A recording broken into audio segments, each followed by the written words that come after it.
Bismillah. Assalamualaikum warahmatullahi wabarakatuh. Innal hamdalillah nahmaduhu wa nasta'inuhu wa nastaghfiruh wa na'udzu billahi ta'ala min shururi anfusina wa min sayyiati a'malina. Man yahdihillahu fala mudhillalah wa man yudlil fala hadiyalah. Wa ashhadu an la ilaha illallah wahdahu la syarika lah wa ashhadu anna Muhammadan abduhu wa rasuluh. Ya ayyuhalladzina amanu taqullaha haqqa tuqatih wa la tamutunna illa wa antum muslimun. Ya ayyuhan nasu taqu rabbakumul ladzi khalaqakum min nafsin wahidah wa khalaqa minha zawjaha wa batha minhuma rijalan katsiran wa nisaa wattaqullaha alladzi tasaaluna bihi wal arham innallaha kana 'alaikum raqiba. Ya ayyuhalladzina amanu taqullaha wa qulu qawlan sadida yuslih lakum a'malakum wa yaghfir lakum dhunubakum wa may yuti'illaha wa rasulahu faqad faza fawzan 'azima. Amma ba'd. Fa inna asdaqal hadithi kitabullah wa khairal hadi hadi Muhammadin sallallahu alaihi wasallam wa syarral umuri muhdatsatuha wa kullu muhdatsatin bid'ah wa kullu bid'atin dhalalah wa kullu dhalalatin finnar. Ma'asyiral muslimin, ikhwani fillah, rahimani wa rahimakumullah. Kita melanjutkan kembali pembahasan kitab Hirasatut Tauhid atau penjagaan tauhid oleh Al-Allamah Samahatus Syekh Abdul Aziz Ibn Baz rahimahullahu ta'ala. Kita masih membahas Ar-Risalah Ats-Tsalitsah, pembahasan yang ketiga, fi hukmit ta'abbud bil auradi al-bid'iyyah au syirkiyah. Hukum tentang beribadah dengan menggunakan wirid-wirid atau zikir-zikir yang berbau syirik dan berbau bid'ah. Sampai pada ucapan beliau, kata Syekh, "Tsumma qala 'azza wa jalla ba'da dzalik." Kemudian Allah Subhanahu wa taala mengatakan dalam surah Az-Zumar ayat yang ketiga, "Walladzina ittakhadhu min dunihi awliya ma na'buduhum illa liyuqarribuna ilallahi zulfa." Dan orang-orang yang mengambil selain Allah sebagai sesembahan-sesembahan mereka, sebagai pelindung-pelindung mereka, maka mereka mengatakan, tidaklah kami beribadah kepada mereka, melainkan tujuannya adalah mereka ini mendekatkan kami kepada Allah dengan sedekat-dekatnya. Ayyaqulun, yakni mereka mengatakan, ma na'buduhum illa liyuqarribuna ilallahi zulfa. Tujuan kami beribadah, mempersembahkan ibadah kepada berhala-berhala tersebut karena kami yakin bahwa berhala-berhala ini bisa mendekatkan kami kepada Allah dengan sedekat-dekatnya. Maka kami beribadah kepada Allah melalui perantara beribadah kepada berhala itu. Faraddallahu alaihim biqaulihi subhanahu. Maka Allah membantah ucapan mereka ini di dalam firman-Nya setelahnya. Allah mengatakan, innallaha yahkumu bainahum fima hum fihi yakhtalifun. Innallaha la yahdi man huwa kadzdzabun kaffar. Man huwa kadzibun kafar. Kata Allah, sesungguhnya Allah yang akan memutuskan perkara yang mereka perselisihkan di antara mereka. Dan sesungguhnya Allah tidak memberi petunjuk kepada orang-orang yang kadzib, yang pendusta dan lagi sangat kufur, kafar. Kata beliau, fa'awdaha subhanahu kadzibahum fi za'mihim anna alihatahum tuqarribuhum ilallahi zulfa. Maka Allah Azza wa Jalla menjelaskan, Allah Azza wa Jalla membuka kedustaan mereka tentang hal ini. Bahwasanya mereka yang mengklaim berhala-berhala mereka ini, sesembahan-sesembahan mereka ini itu bisa mendekatkan diri kepada Allah, didustakan sama Allah. Gak iso. Ya, sesembahan kalian itu tidak bisa mendekatkan kalian kepada Allah Azza wa Jalla sebagaimana anggapan kalian. Wa kufrahum bima sarafu laha minal ibadah. Dan Allah juga menjelaskan akan kekufuran mereka. Tuh, Allah memvonis mereka kafir. Meskipun tujuan mereka mendekatkan diri kepada Allah, tetap Allah memvonis mereka kafir. Ya, syirik kepada Allah Azza wa Jalla. Allah jelaskan penyebab kekufurannya karena mereka memalingkan ibadah yang harusnya itu diserahkan kepada Allah, tapi mereka persembahkan kepada selain Allah, kepada berhala-berhala mereka. Wabidzalik ya'lamu kullu man lahu adna tamyizin annal kuffaral awwalin innama kana kufruhum bittikhadhihimul anbiya'a was-salihin wal ashjar wal ahjar wa ghaira dzalika minal makhluqat syufa'a bainahum wa bainallah.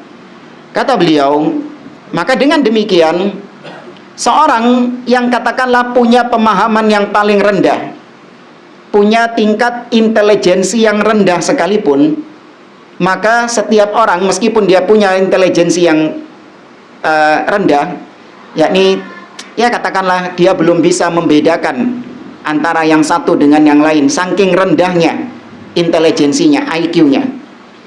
Tapi meskipun demikian, orang seperti ini tahu dari ayat tadi. Kalau dia membaca ayat tadi, dia akan paham bahwa orang-orang kafir di zaman dahulu, kekufuran mereka adalah karena mereka menjadikan para nabi, menjadikan para wali, pepohonan-pepohonan, bebatuan-bebatuan atau selain itu mereka jadikan sebagai syufa'a, perantara-perantara antara mereka dengan Allah Azza wa Jalla.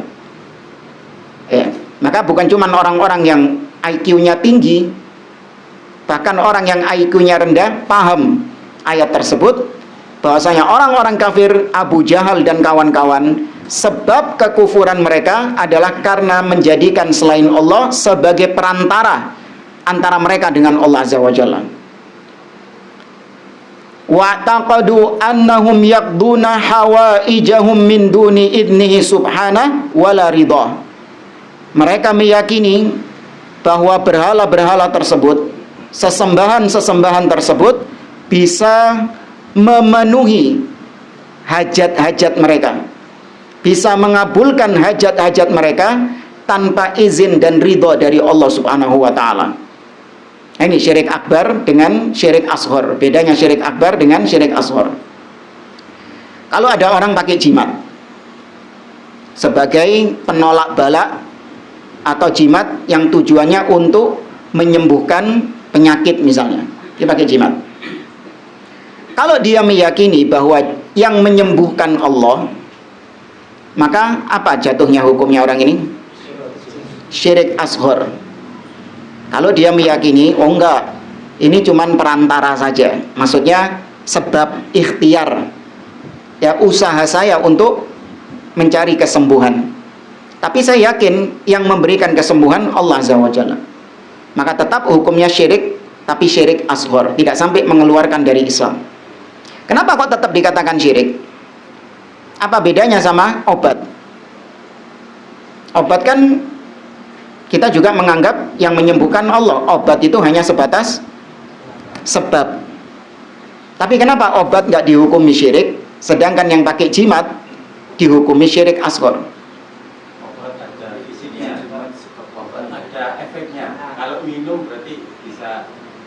Menurut Anda, yang pakai jimat juga bilangnya gitu. Kenapa?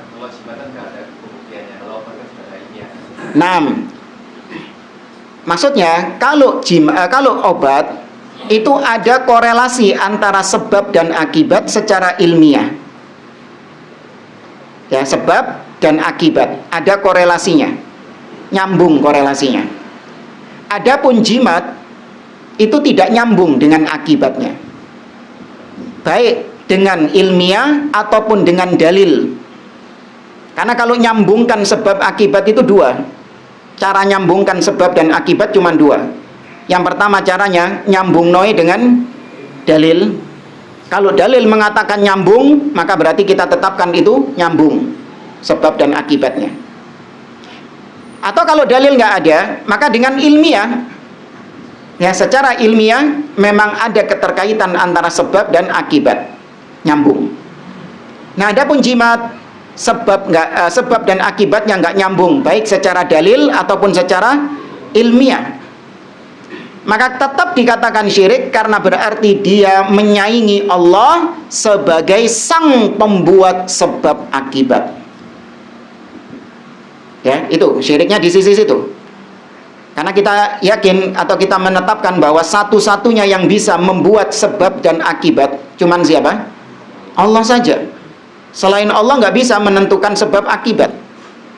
Sunnatullah, namanya saja sunnatullah, hukum sebab akibat. Maka berarti yang bikin Allah, yang menjadikan aturan itu Allah Azza wa Jalla. Nah, jimat ini, dia ini menyaingi Allah. Oh gak Allah tok sing iso. Aku ya iso gawe sebab akibat dewi.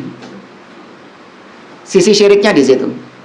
Tapi kalau dia meyakini bahwa jimat ini yang memang menyelamatkan, jimat ini yang memang melindungi, yang menyembuhkan, maka jatuhnya syirik akbar, syirik keluar dari Islam.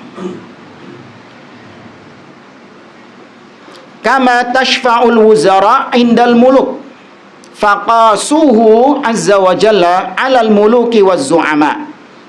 Nah, ini orang-orang yang beribadah kepada selain Allah dengan anggapan bahwa berhala ini, kuburan ini itu adalah perantara antara kami dengan Allah, dan mereka bisa memberikan pertolongan kepada kami di sisi Allah, sebagaimana para menteri-menteri di sisi raja, ajudan-ajudan di sisi raja. Maka dari sini nampak mereka mengkiaskan Allah dengan mengkiaskan Allah dengan raja-raja. Anda kalau mau ketemu raja, ketemu presiden, kalau butuh sesuatu sama presiden, ngomongnya ke siapa? Pas pampres, ajudan. Iya, harus melewati itu dulu. Nggak bisa langsung ngomong sama presiden. Maka Anda memintanya kepada ajudannya dulu. Nah, nanti sama ajudannya disampaikan. Nah, demikian juga kondisi orang-orang yang beribadah kepada selain Allah melalui perantara-perantara. Alasannya gitu. Ini kan orang-orang soleh, wali, orang-orang yang dekat dengan Allah Azza wa Jalla. Maka kami meminta kepada mereka agar mereka menyampaikan kepada Allah Azza wa Jalla hajat-hajat kami. Ini kesalahan saja. Mereka sudah menentukan perkara gaib tanpa ilmu. Yakni tahu dari mana kalau wali ini memang beneran wali. Itu kan perkara gaib. Bisa jadi orang yang selama ini kita anggap sebagai wali, bahkan dianggap oleh para manusia sebagai aulia, seorang wali Allah, orang soleh, bisa jadi di sisi Allah dia ini orang yang buruk. Masih ingat tentang kisah seorang yang membunuh dirinya di medan peperangan, seorang sahabat yang membunuh dirinya di medan peperangan? Itu saking dikasih tahu sama Nabi, ya kan? Saking dikasih tahu sama Nabi, para sahabat dikasih tahu huwa min ahlin nar, fulan itu termasuk ahlin nar. Ditutno, diikuti sama sahabat yang lain. Kok bisa fulan yang luar biasa perangnya, di garda terdepan, berani luar biasa, kok bisa-bisanya Nabi memvonis dia penghuni neraka? Heran. Maka ditutno, diikuti sama sahabat. Ternyata benar, ketika lukanya sudah semakin parah, dia menancapkan pisaunya ke dadanya, menancapkan pedangnya ke dadanya. Itu karena mereka mendengar hadis, mendengar sabda Nabi SAW. Coba mereka nggak mendengar dari Nabi, yang mereka dapati adalah jenazah dalam kondisi mati syahid. Tuh, ya kan? Maka di sisi manusia dia ini adalah orang yang syahid, tapi di sisi Allah enggak. Sangit, iya. Mati bunuh diri kok. Iya. Maka kok bisa orang-orang mengatakan, oh ini wali Allah, dekat sama Allah Subhanahu wa taala. Tahu dari mana? Itu perkara gaib. Oh iya kan selama ini dia itu soleh. Nabi SAW mengatakan, inna ahadakum, sesungguhnya salah seorang di antara kalian itu la ya'mal bi'amali ahlil jannah hatta ma yakuna bainahu wa bainaha illa dhira' fayasbiqu alaihi alkitab fay'amal bi'amali ahlin nar fayadkhuluha. Ada salah seorang di antara kalian yang selama hidupnya mengamalkan amalan-amalan seolah-olah dia ini calon penghuni surga, sampai jarak antara dia dengan surga tinggal sejengkal. Kemudian datang ketetapan kepada dia bahwa Allah telah menetapkan dia ini penghuni neraka. Maka dia pun di akhir hidupnya beramal dengan amalan penghuni neraka, dan dia pun mati di atas amalan tersebut dan masuk neraka. Kok bisa? Kata Nabi dalam hadis yang lain, fima yabdu linnas. Dia mengamalkan amalan-amalan penghuni surga seolah-olah dia calon penghuni surga, fima yabdu linnas, atas apa yang dilihat sama manusia. Manusia melihat dia ini calon penghuni surga, namun Allah Azza wa Jalla tidak hanya melihat dohirnya saja. Allah tahu selama ini dia beramal soleh itu tidak dibangun di atas keimanan yang hak, tidak dibangun di atas keimanan yang benar. Allah yang maha tahu. Maka Allah tutup hidupnya dengan su'ul khotimah. Tapi orang-orang nggak tahu kalau dia ini adalah orang yang imannya nggak benar. Nggak tahu orang-orang itu. Orang-orang taunya dia ini rajin sholat, rajin sodako, murah senyum, akhlaknya baik, yang nampak-nampak tok. Ya. Kemudian yang kedua, ketika dia menjadikan wali-wali tersebut sebagai perantara di sisi Allah, tidakkah dia tahu bahwa tidak ada koneksi antara orang yang mati dengan orang yang hidup? Ketika dia memanggil-manggil, ya Syekh Fulan, ya Habib Fulan, ya Ustadz Fulan, Kiai Fulan misalnya, dipanggil-panggil di kuburannya, tidakkah dia tahu bahwasanya tidak ada koneksi antara orang hidup dengan orang mati, alias orang yang mati tidak mendengar orang yang hidup, tidak mengetahui kondisi orang yang hidup. Allah Azza wa Jalla mengatakan, innaka la tusmi'ul mauta. Wahai Muhammad, sesungguhnya engkau tidak bisa memperdengarkan ucapanmu kepada orang yang mati. Dalam ayat yang lain, wa ma anta bimusmi'in man fil kubur. Dan kau tidak akan bisa menjadikan orang yang dikubur bisa mendengar ucapanmu. Ya, nggak ada. Koneksi pakai apa? 5G? Koneksi apapun nggak bisa memperdengarkan suara kita kepada orang yang telah mati. Kemudian bantahan ketiga, tidak tahukah dia bahwa orang yang telah meninggal sedang mengalami barzakh? Dia difitnah. Difitnah maksudnya diuji. Fitnah ini bisa mengantarkan dia kepada azab kubur atau bisa mengantarkan dia kepada nikmat kubur.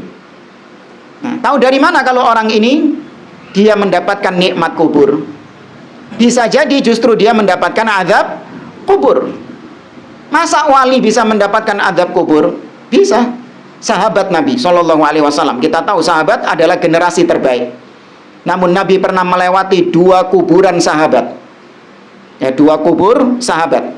Nabi mengatakan, innahuma la yu'adzaban. Sesungguhnya 2 orang di kuburan ini sedang diadab di dalam kuburnya. Wa ma yu'adzabani fi kabir. Mereka disiksa, diadab bukan karena dosa besar, bukan karena syirik, bukan karena membunuh, enggak. Berarti mereka masih muslim enggak? Masih muslim. Mereka diadab karena dosa kecil tapi dampaknya besar.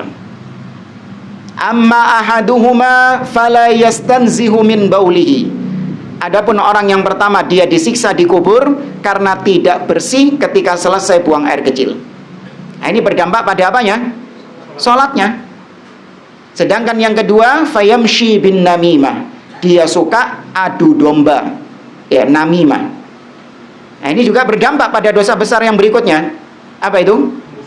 Bisa permusuhan sampai pembunuhan gara-gara namimah itu. Ada darah yang tertumpah, ada rumah tangga yang porak-poranda gara-gara namimah itu.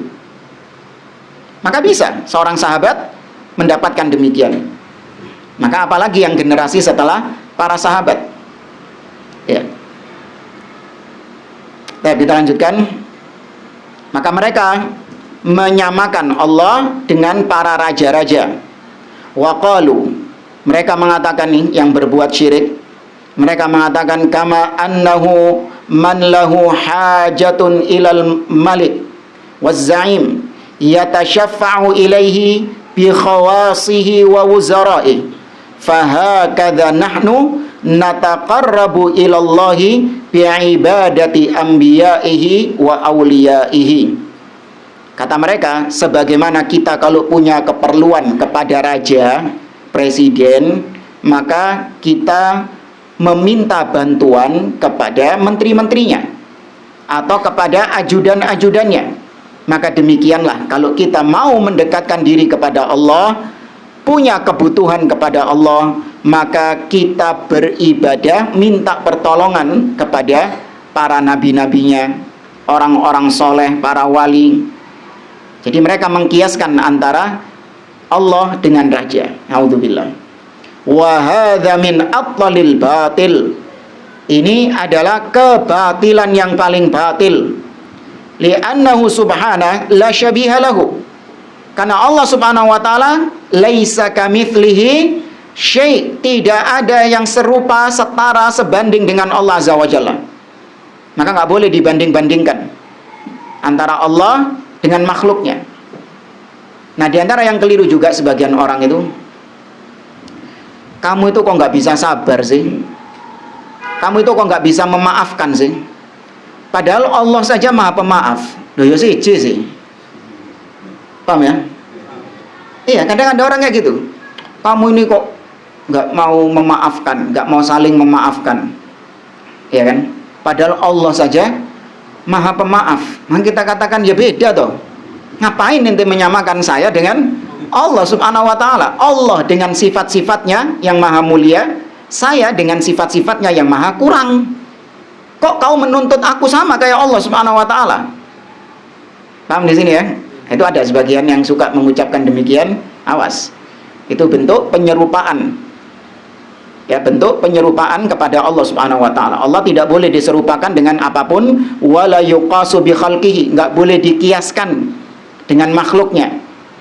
Wala yashfa'u ahadun 'indahu illa bi idnihi fi syafa'ah. Dan tidak ada yang bisa memberi pertolongan di sisi Allah, yakni bisa ngelobi Allah kalau bahasa mereka kan. Mereka kan minta kepada wali, tujuannya walinya itu ngelobi siapa? Ngelobi Allah. Maka tidak ada yang bisa melobi Allah Subhanahu wa taala, meminta atau menjadi perantara kepada Allah kecuali yang diizinkan oleh Allah Subhanahu wa taala. Ya, Allah mengatakan, "Wa kam mim malakin fis samawat la tughni syafa'atuhum syai'an illa min ba'di ayyadzanallahu liman yasha' wa yarda." Berapa banyak malaikat-malaikat yang ada di langit, syafaat mereka tidak bermanfaat kecuali apabila diizinkan oleh Allah dan diridhoi oleh Allah Azza wa Jalla. Ini sudah pernah kita bahas. Syarat syafaat adalah izin dan ridho. Izin Allah dan ridho Allah. Izin Allah kepada siapa? Yang memberi syafaat. Ridho Allah kepada yang diberi syafaat. Ya. Wala ya'dzanu illa li ahli tauhid. Dan Allah tidak akan mengizinkan orang untuk mendapatkan syafaat kecuali bagi yang bertauhid. Nah, mereka berbuat syirik ini. Maka bagaimana mereka meminta syafaat, meminta pertolongan, sedangkan mereka sendiri berbuat syirik. Padahal syarat mendapatkan syafaat pertolongan di sisi Allah adalah yang bertauhid. Wa huwa subhanahu wa ta'ala ala kulli syai'in qadir wa bi kulli syai'in alim wa huwa arhamur rahimin. Dan Allah maha kuasa atas segala sesuatu. Allah maha mengetahui segala sesuatu. Dan Allah itu arhamur rahimin. Allah itu adalah zat yang paling penyayang di antara semua makhluk yang penyayang. Yang paling rahmat, kasih sayang di antara semua makhluk yang menyayangi. Seorang penyair mengatakan, Allahumma innaka ta'lam anna ummi hiya arhamun nasibi.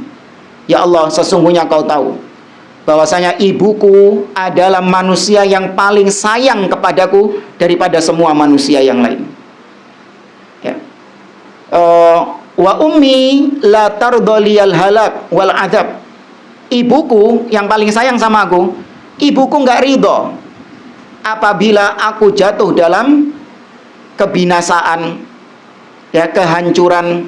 Ibuku nggak ridho. Afatardahu anta wa anta arhamur rahimin.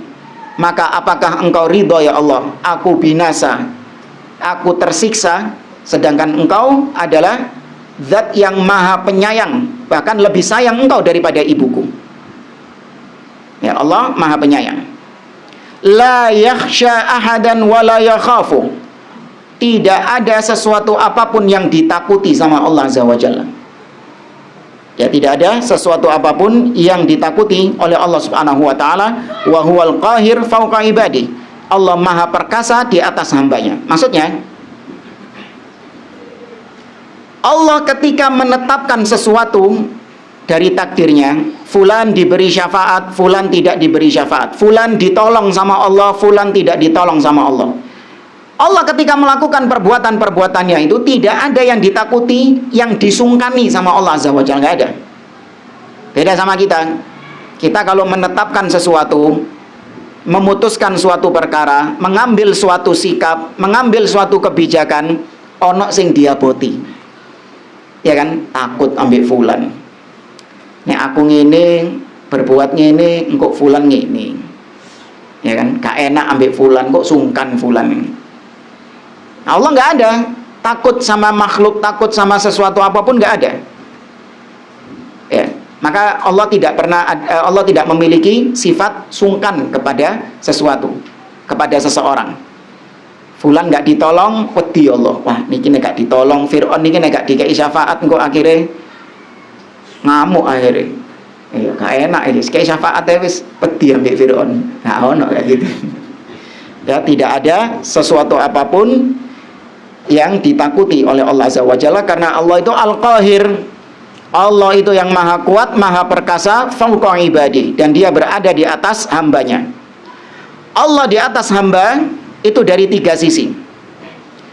Uluwul qahar, uluwu adzat, dan uluwul qadar. Ketinggian Allah secara qahar, yaitu secara kedudukan. Maksudnya apa ya, kalau di militer itu ada jabatan tingkatan apa, pangkat-pangkat jabatan, ya kan, yang paling tinggi jabatannya itu di atasnya ternyata juga ada jabatan lagi yang mengatur dia, yang bisa memerintah dia. Nah, yang paling tinggi ini pun juga ada lagi yang paling tinggi. Ya, kalau di sini ya presiden yang paling tinggi. Ternyata di atas presiden ada lagi. Sopo bojone presiden mungkin, wallahu a'lam. Hah? Ya bojone presiden. Lho Fir'aun wedi lho ambek bojone. Ya kan, dalam surat Al-Qasas Fir'aun sedang gerilya untuk membunuh bayi-bayi yang lahir dari Bani Israel, dibunuh. Ternyata ada satu bayi yang ya dihanyutkan. Kemudian ditemukan faltaqatahu alu fir'auna, ditemukan oleh keluarganya Fir'aun. Wa qalat imra'atu fir'aun la taqtulu asa an yanfa'ana aw nattakhidahu walada. Kata istrinya Fir'aun, jangan kau bunuh bayi ini. Padahal dia sedang gerilya membunuh bayi. Jangan kau bunuh bayi ini, karena bisa jadi dia bermanfaat bagi kita, atau kita angkat dia sebagai anak kita. Nurut gak Fir'aun ini? Nurut. Berarti jabatannya Fir'aun ini masih di bawahnya istrinya Fir'aun. Dan betapa banyak suami-suami yang kayak gitu. Ya, harusnya ar-rijalu qawwamuna 'alan nisa, ganti an-nisa qawwamat 'alar rijal. Ya, wanita-wanita yang menjadi pemimpin atas suaminya. Ini musibah. Kok nyebut ngono sih? Sekali lagi, Allah ketinggiannya Al-Qahar, yakni tidak ada yang di atas Allah dari sisi kedudukan. Artinya Allah tidak diatur, Dia yang mengatur. Artinya jabatan, bukan bilang jabatan ya, apa ya? Kedudukan gitu ya. Kedudukan yang paling tinggi. Kemudian yang kedua adalah uluwul qadar, yaitu ketinggian Allah secara kualitas. Makhluk-makhluk Allah itu berbeda-beda kualitasnya. Ya kan, binatang sama manusia. Mana yang lebih berkualitas? Manusia. Manusia pun juga berbeda-beda kualitasnya. Manusia biasa sama nabi, mana yang lebih berkualitas? Para nabi. Nah, dari semua makhluk, jika dibandingkan dengan Allah, maka kualitas Allah subhanahu wa ta'ala yang lebih tinggi daripada kualitasnya makhluk. Ini ketinggian yang kedua. Dan yang ketiga, ketinggian Allah dari sisi zat. Ya, secara zatnya Allah di atas kita, tinggi di atas kita secara zatnya. Berarti kita di bawah Allah subhanahu wa ta'ala, Allah di atas kita. Nah, yang ketiga ini yang ditolak sama ahlul bid'ah. Kalau yang kedua, yang dua-dua sebelumnya, itu diterima, diimani oleh ahlul bid'ah. Ya, Allah itu tinggi dari sisi kedudukan dan dari sisi kualitas. Ya, dari sisi kualitas Allah tinggi. Tapi kalau dari sisi zat, tidak mau mereka. Naudzubillah, Allah kok di atas. Maka dibantah oleh para ulama. Ada yang tahu ini ayat apa? Wa huwal qahiru fawqa ibadi. Ini ayat dalam surah Al-An'am. Wa huwal qahir fawqa ibadi. Allah menyebutkan kata-kata fawqa. Fawqa ini lawan katanya apa? Tahta. Ya, tahta, di bawah. Nah, kata mereka fawqa di sini bukan artinya zatnya Allah yang di atas. Tapi fauqa di sini artinya adalah kualitasnya Allah di atas kualitas makhluk. Kedudukan Allah di atas kedudukan makhluk itu. Nah, maka dibantah oleh para ulama, betul. Fauqa itu terkadang bisa bermakna maknawi. Yakni tidak secara hakiki. Contoh. Saya mengatakan adz-dzahab fauqal fiddah. Emas di atas perak. Ini bisa bermakna harga emas, kualitas emas di atas kualitas perak. Itu bisa. Atau bisa juga bermakna ini emas, ini perak. Adz-dzahab fawqal fiddah bisa secara hakiki, emas di atas perak. Tuh. Emasnya nang dukure perak. Bukan perak sini, bukan. Ya, emas di atas perak. Itu memang ada dalam bahasa Arab. Namun kalau menggunakan kata-kata min fauq, ada tambahan minnya, maka tidak ada makna lain kecuali itu menunjukkan letak atau posisi. Dan itu ada di dalam ayat Al-Quran. Allah mengatakan tentang para malaikat, yakhafuna rabbahum min fauqihim. Para malaikat takut kepada Rabb mereka min fauqihim, dari arah atas mereka. Maka tidak ada arti lain kecuali ketinggian apa ini? Zat. Pasti itu ketinggian dari sisi posisi. Itu dari segi bahasa. Kemudian bantahan yang lainnya, kalau dikatakan al-qahir fauqa ibadi, Allah yang maha perkasa di atas hambanya, kalau kata mereka itu maksudnya kualitas Allah di atas kualitas hamba, maka jawabannya ngapain Allah membandingkan kualitas dirinya dengan hamba? Itu justru malah menurunkan kualitas Allah, bukan malah meninggikan kualitas, bukan malah memuji Allah. Tapi itu justru merendahkan Allah, karena dibandingkan dengan makhluk yang kualitasnya apa? Jauh di bawah Allah Azza wa Jalla. Ngenyek Allah itu malahan. Ya, ibarat seperti pepatah mengatakan, alam tara anna sayfa yanqusu qadruhu idza qila inna sayfa amda minal asa. Tidakkah kau tahu bahwa pedang akan kehilangan pamornya, akan kehilangan kewibawaannya, kengeriannya ketika ada yang mengatakan pedang ini lebih tajam dari tongkat. Antum kalau lihat pedang kan, oh berwibawa kan, ngeri kan, ya kan, ngeri pedangnya nih. Tapi yang megang pedang bilang, iki luwih tajem timbangi tongkat. Wah, tambah turun ini. Harga dirinya pedangnya tambah apa? Tambah turun. Karena dibandingkan dengan yang kualitasnya jauh. Iya, kalau dibandingkan pedang ini lebih tajam dari silet, lebih tajam dari pisau misalnya. Nah, itu baru cocok. Antum sajalah. Ada orang yang muji antum, Pak, Masya Allah sampean ini Pak lebih pinter dari anak saya yang PAUD. Ya Pak, ini atau jazakallah khair, syukran. Ya, dibilang lebih pinter loh dari anak saya yang PAUD. Nah, itu pelecehan.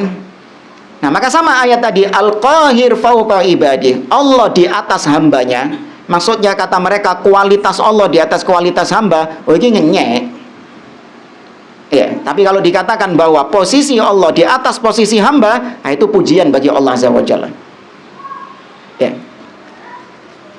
Tapi ini faedah dari sisi pembahasan asma wa sifat ya. Lanjut kata beliau, wal mutasarrif fihim kaifa yasha, dan Allah lah yang mengatur mereka bagaimanapun Allah kehendaki. Ya, sebagaimana Allah menghendaki. Bi khilafil muluk waz zu'ama, berbeda dengan raja-raja dan para pembesar-pembesar. Fa innahum ma yaqdiruna ala kulli syai'. Raja-raja itu meskipun dia punya kekuatan, kekuasaan, dia nggak bisa menguasai segala sesuatu yang dia inginkan, nggak bisa. Ono rojo, katakanlah dia ini kuat, ya, punya harta yang banyak, punya kekuasaan kerajaan yang luas. Ketika ada misalnya dirinya sendiri ini kan miliknya dia. Ketika dirinya sakit, dia bisa nggak untuk memerintahkan dirinya biar nggak sakit? Nggak bisa. Atau misalnya dia punya kerajaan. Ketika kerajaannya ini mungkin katakanlah terbakar kobongan, apakah bisa dia memerintahkan kerajaannya untuk tidak kobongan, tidak kebakaran? Nggak bisa. Dia tidak ala kulli syai'in qadir. Ya. Itu para raja. Falidzalika yahtajuna ila man yu'inuhum ala ma qad ya'jizuna anhu. Makanya para raja itu punya ajudan-ajudan, punya menteri-menteri, punya pembantu-pembantu, karena mereka nggak mampu. Beda sama Allah Azza wa Jalla. Ustaz, Allah kan juga punya malaikat, ya kan? Mengatur awan, mengatur hujan, menumbuhkan tumbuhan. Kan sama saja seperti raja punya ajudan-ajudan, menteri-menteri. Apa jawaban antum? Paham pertanyaannya? Ini kita lagi membantah orang-orang yang menyamakan antara Allah dengan presiden katanya. Kan kalau kita mau minta kepada presiden harus lewat ajudannya. Demikian kalau kita mau minta kepada Allah lewat walinya, itu kan? Maka kita jawab beda. Allah itu nggak butuh pembantu. Nah, karena Allah ala kulli syai'in qadir. Allah maha mampu mengerjakan apapun yang dia kehendaki. Berbeda dengan raja-raja, berbeda dengan presiden. Maka presiden nggak mampu untuk mengerjakan semuanya. Makanya dia butuh ajudan, dia butuh menteri mengurusi bidang ini, bidang ini, bidang ini. Nah, ada bantahan dari mereka. Oh, kata siapa? Allah nggak punya menteri, Allah nggak punya pembantu. Buktinya malaikat itu, ya kan? Malaikat diperintahkan untuk mengatur awan, menumbuhkan tumbuhan, menurunkan hujan, mencabut ruh, ya kan? Kemudian apa? Menyampaikan wahyu. Nah, itu sama berarti ajudan-ajudan, pembantu-pembantunya Allah. Apa jawaban antum? Maka jawabannya adalah Allah Subhanahu wa taala menjadikan para malaikat diperintahkan untuk tugas-tugas demikian bukan karena ketidakmampuan Allah Azza wa Jalla. Ya, bukan karena ketidakmampuan Allah Subhanahu wa taala. Allah mampu mengerjakan itu semua tanpa ada malaikat. Ya, namun Allah Azza wa Jalla ingin menampakkan kekuasaannya. Allah ingin menampakkan kekuatannya, kekuasaannya, bahwa semua makhluk tunduk kepada Allah Subhanahu wa taala. Ya. Seandainya nggak ada malaikat pun bisa. Mampu Allah Azza wa Jalla mengatur semua alam semesta ini sendirian. Allah Azza wa Jalla mampu tanpa malaikat. Jadi jangan dianggap Allah butuh kepada malaikat, enggak. Maka jangan disamakan antara raja dengan Allah Azza wa Jalla. Min wuzaraihim wa khawasihim wa junudihim. Makanya para raja-raja itu punya menteri, ya, punya ajudan, punya tentara-tentara, pengawal-pengawal. Kama yahtajuna ila tablighihim hajati man la ya'lamuna hajatahu. Sebagaimana ada orang yang menyampaikan kebutuhan rakyat kepada raja, karena rajanya nggak tahu apa yang dibutuhkan rakyat kepada dia, maka rakyat melalui perantara sekretarisnya, ajudannya, baru kemudian disampaikan kepada rajanya, baru disampaikan kepada presidennya. Karena memang presidennya nggak mampu mendengar langsung, ya, nggak bisa mendengarkan secara langsung karena banyak rakyatnya, ya, demikian juga permintaannya bermacam-macam, nggak mampu mereka. Fayahtajuna ila man yasta'tifuhum wa yastardihim min wuzaraihim wa khawasihim. Ya, kurang lebih sama. Amar Rabb, adapun Rabb Allah Subhanahu wa taala, fahuwa subhana ghaniyun an jami'i khalqih. Allah maha kaya, maha tidak butuh dengan semua makhluk. Allah nggak butuh ajudan, Allah nggak butuh pembantu. Wa huwa arhamu bihim min ummahatihim. Dan Allah itu maha penyayang, lebih penyayang kepada manusia daripada ibu-ibu mereka. Wa huwal hakimul adlu. Dan Allah adalah hakim yang memutuskan, yang adil. Yad'ul asya fi mawadhi'iha. Allah meletakkan segala sesuatu pas pada tempatnya. Ala muqtada hikmatihi wa ilmihi wa qudratihi. Sesuai dengan tujuan hikmah apa yang Allah tetapkan itu pasti ada hikmah di baliknya, berangkat dari kebijaksanaan Allah, berangkat dari ilmunya Allah, berangkat dari kemahamampuan, kemahakuasaan Allah. Fala yajuzu an yuqasa bi khalqihi biwajhin minal wujuh. Maka dengan demikian enggak boleh kita menyamakan, mengkiaskan antara Allah dengan selain Allah dari segala sisi, enggak boleh. Walihada awdaha subhanahu fi kitabih. Oleh karenanya Allah menjelaskan di dalam kitabnya, annal musyrikin qad aqarru bi annahul khaliqur raziqul mudabbir.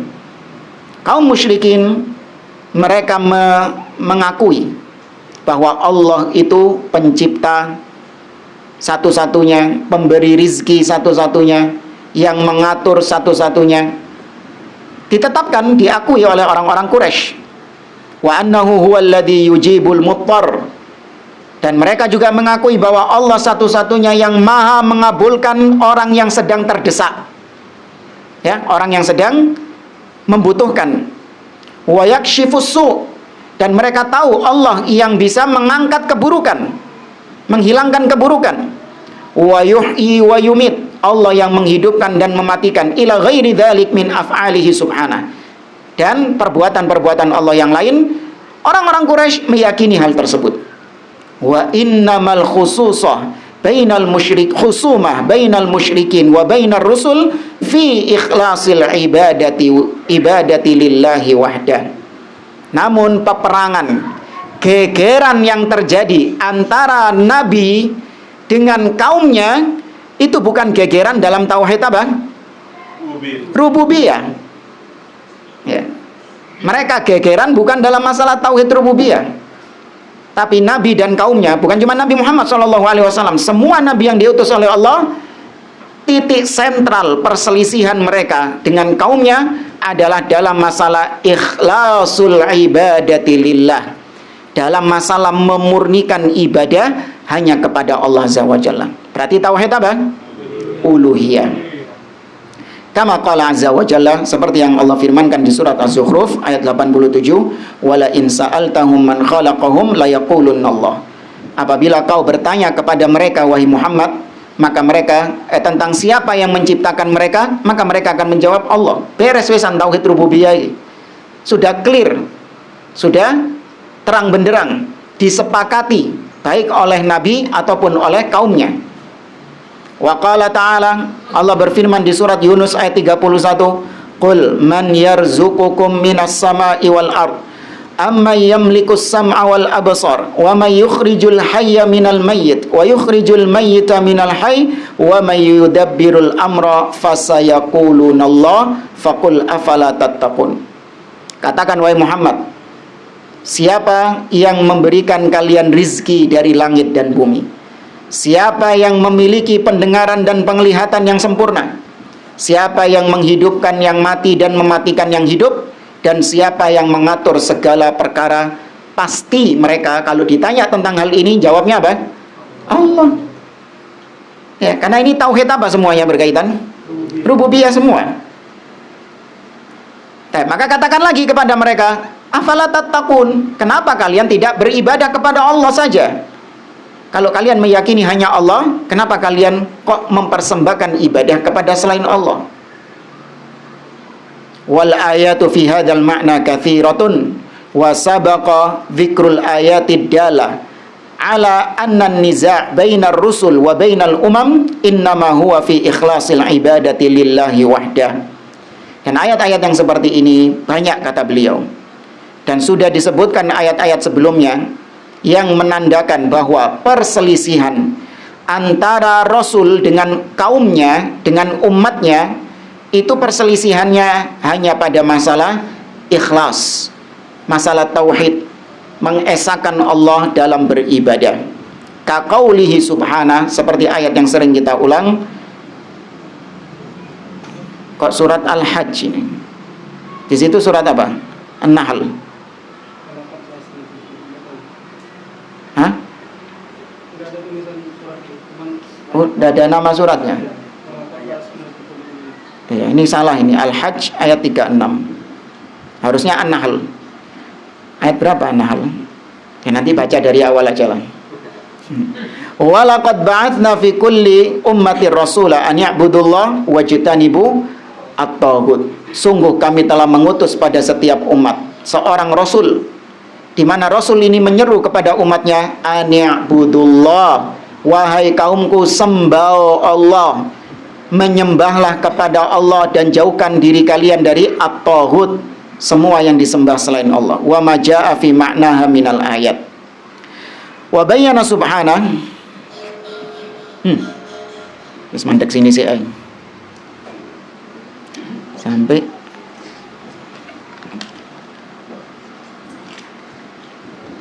masih banyak ini.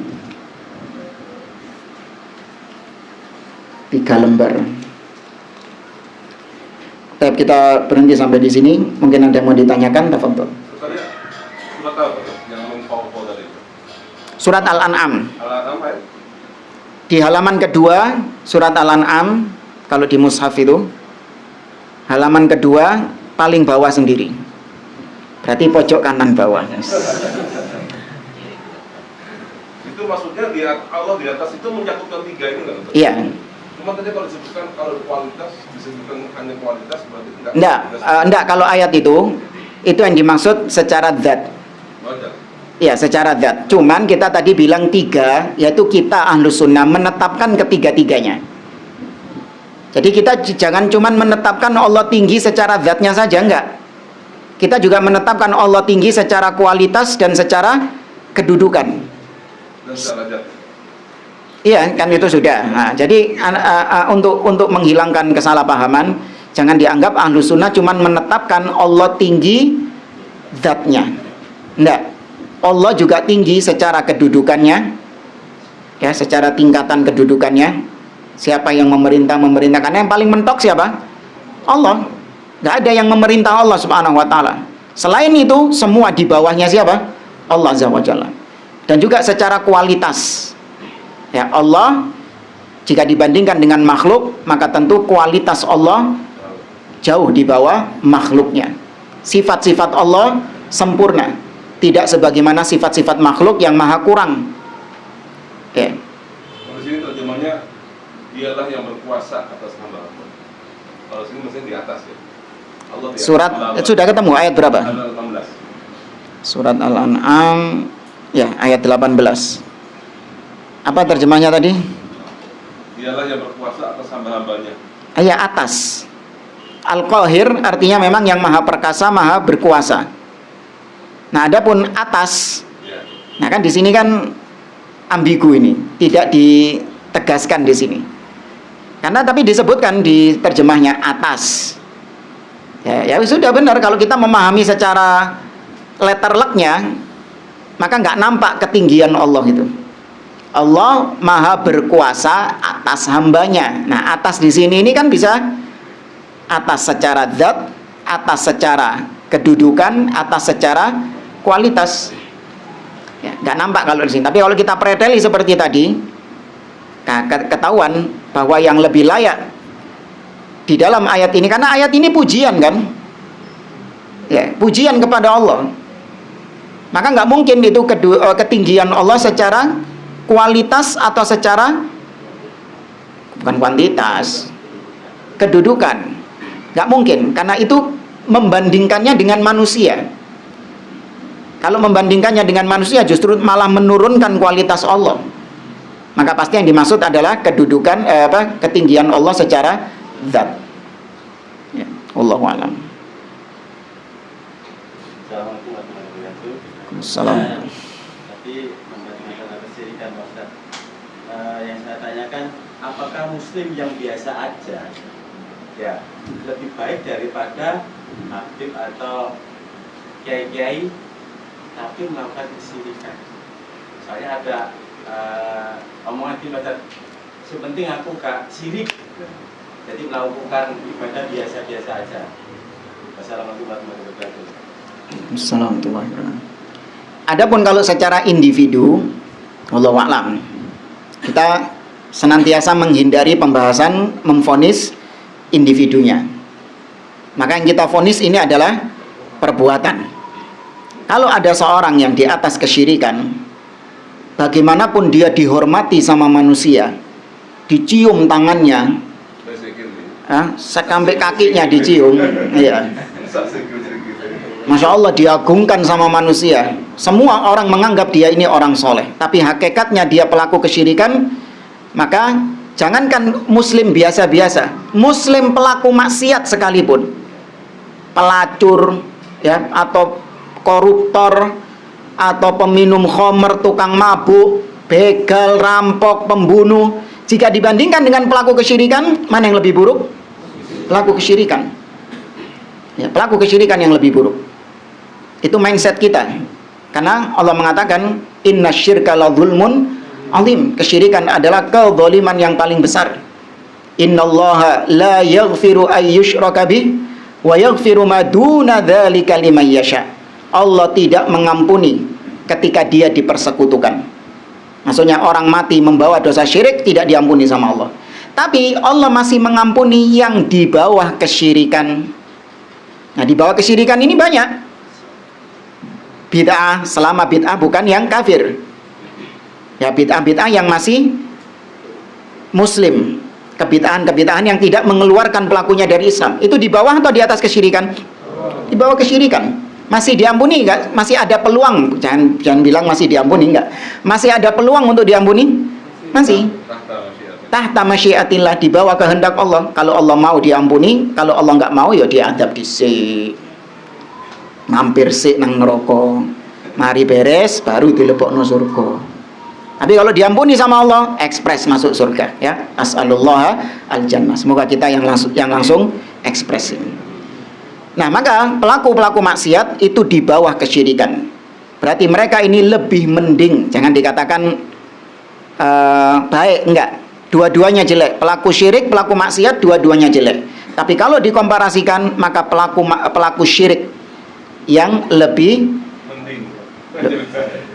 jelek, pelaku syirik yang lebih jelek daripada pelaku. Meskipun di mata manusia dia ini paling mulia, diambung tangan. Sedangkan pelaku maksiat tadi, dikepui, babak belur, dikucilkan, atau mungkin ya dianggap sampah masyarakat. Ya, padahal yang diambungi tangannya, yang pelaku kesyirikan ini, uluwe sampah mana? Sampah masih bisa didaur ulang. Ini apa? Hah? Limbah nggak bisa didaur ulang ya. Sejelek-jeleknya makhluk, pelaku kesyirikan. Itu mindset kita kayak gitu. Wallahu a'lam. Mengenai penyerupan Allah. Kata kita itu kan menjelaskan tentang sifat Allah itu kan menggunakan perumpamaan untuk memudahkan pemahaman. Apakah boleh? Nggak apa-apa. Ketika kita menjelaskan tentang sifat Allah, kemudian kita melakukan sesuatu yang untuk menekankan sifat Allah tersebut bahwa itu adalah sifat yang hakiki, bukan dalam rangka menyamakan sifat Allah dengan apa yang kita peragakan. Paham maksudnya ya? Tapi litahqiq, untuk menekankan, merealisasikan bahwa sifat Allah tersebut memang benar-benar sifat Allah Azza wa Jalla. Contoh atau dalil, Nabi SAW dalam riwayat Abu Hurairah ketika membaca firman Allah di surah An-Nisa, innallaha ni'ma ya'idzukum bi innallaha kana sami'an basira. Perhatikan yang terakhir tadi, sesungguhnya Allah maha mendengar lagi maha melihat. Tuh, basir, innallaha kana sami'an basira, bukan alima. Allah maha mendengar dan maha melihat. Ketika membaca ayat ini, Nabi SAW kata Abu Hurairah, karena Nabi SAW yad'u ibhamahu ala udhunihi wallati taliha ala ainihi.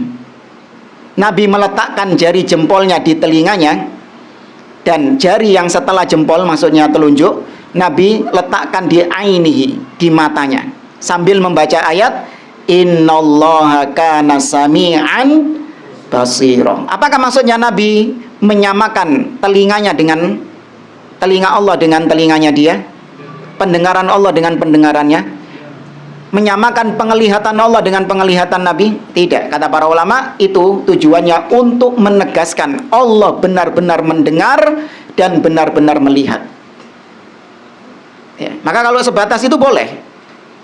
Tapi kalau tujuannya memang untuk menyerupakan sifat Allah dengan makhluk, ini kufur. Allah Azza wa Jalla berfirman, bal yadahu mabsutatan, sesungguhnya kedua tangan Allah terbentang ya. Ini sebagaimana saya membentangkan tangan saya. Ngawur, balangan sandal ya. Ini ngomong kayak gini, balangan sandal ya. Tangan Allah terbentang sebagaimana tangan saya, balangan sandal. Karena itu sudah tasbih, menyerupakan Allah dengan makhluk ya. Tapi kalau dia menjelaskan tapi dengan memperagakan tangan tanpa dia menetapkan tangannya dia seperti tangannya Allah, maka ini sama seperti Nabi tadi, litahqiqis sifah, untuk merealisasikan atau litakribil faham, untuk memudahkan pemahaman ya. Wallahu a'lam. Tapi sama orang awam janganlah ya, karena orang awam itu pendek, sumbu pendek. Ngelihat antum kayak gitu, wah, ini tasbih, ini menyerupakan Allah dengan makhluk ya. Kita saja menetapkan, menyebutkan ayat saja, dan kita pahami sebagaimana zahirnya, kita sudah dibilang tasbih. Kita hanya membaca ayat dan kita artikan sesuai dengan makna ayatnya dalam bahasa Arab. Bal yadahu mabsutatan, kedua tangan Allah terbentang. Wes langsung dituduh, wah mujassimah. Wahabi memang mujassimah, musyabbiha, menyerupakan Allah dengan makhluk. Bagaimana lagi kalau orang-orang seperti ini ngelihat Nabi kayak ngono tadi, ngelihat Nabi memperagakan seperti tadi, habis Nabi sudah.